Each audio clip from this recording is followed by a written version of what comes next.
என்கிட்ட ஒரு ஐடியா இருக்கு. நீ எவ்வளோ வச்சிருக்க? 10 ரூபா. நீ எவ்வளோ வச்சிருக்க?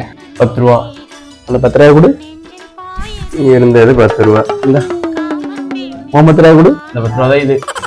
என் ஃப்ரெண்ட் ரஜி முருகனே மாப்பிள்ள இந்த கதை சாப்பிட்டு ஏன் மாப்பிள்ள இந்த காமெடிலாம் வெளியே போகக்கூடாது. சரி மாப்பிள்ள, நீ ஏதோ ஒரு ஐடியா இருக்கு. என்ன அது? 10 ரூபா பழனியில் போயிட்டு பஞ்சாமிரதம் நக்கிட்டு இந்த 10 ரூபாய் வச்சுருக்கு. அது கூட 20 ரூபா. வேற வழியே இல்லை. போறோம்.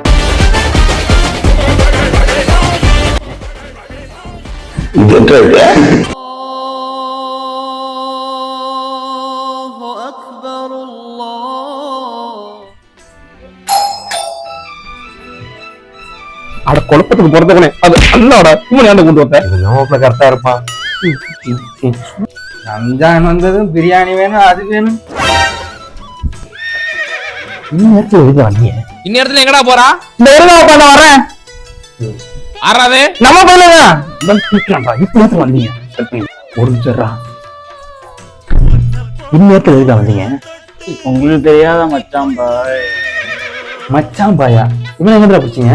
இப்ப என்ன உங்க எல்லாருக்கும் பிரியாணி தானே வேணும்? காலைல 10 மணிக்கு எங்க வீட்டுல வந்தாங்க. போ. உன் பிரியாணி யாருக்கு வேணும்? பிரியாணி. ஆமா பிரியாணி.